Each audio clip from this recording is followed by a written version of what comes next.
माजी खासदार उमेश पाटील यांनी जळगाव एलसीबीचे तत्कालीन पोलीस निरीक्षक संदीप पाटील प्रकरणात चाळीसगाव तालुक्यातील आमदार मंगेश चव्हाण यांच्यावर टीका केली होती।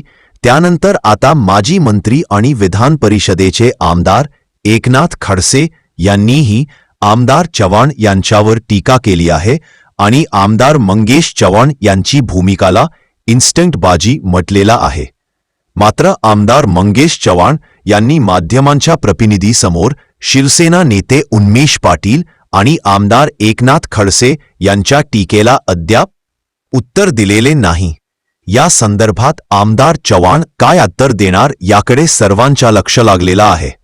आमदार एकनाथ खडसे काय म्हणाले ऐका। घरावर गुन्हा दाखल करण्यासाठी पोलीस स्टेशनला 7-8 ठिकाण मांडून बसावं लागलं तरी देखील गुन्हा दाखल झाला नाही। मंगेश चव्हाण हे सरकारी पक्षाचे आमदार आहे आणि असं म्हणतात की ते गिरीश महाजन आणि देवेंद्रजीच्या अधिक जवळचे आहे, म्हणजे गृहमंत्र्यांच्या अधिक जवळचे आहे। असं असताना सुद्धा 6 त्या ठिकाणी गुन्हा दाखल होत नाही।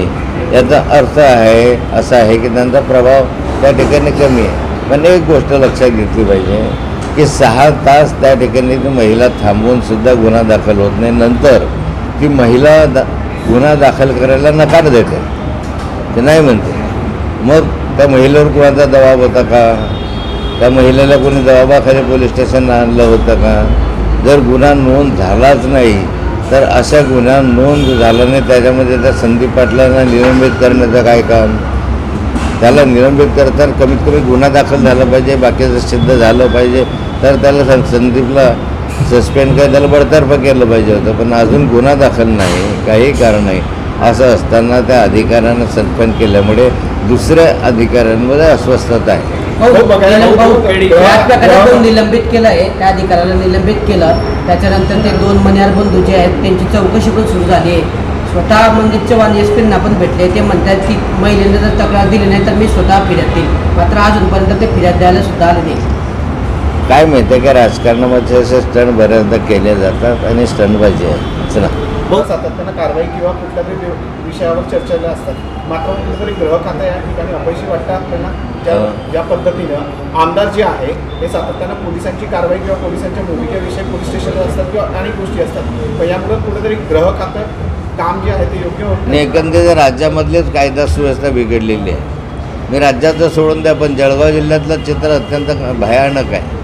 ट्रक मोठ्या प्रमाणावर जळगाव जिल्ह्यामध्ये सापडतात, कोट्यावधी रुपयाचा गुटखा या ठिकाणी मुक्ताईनगरपासून चाळीसगावपर्यंत आपल्याला सापडतो आहे।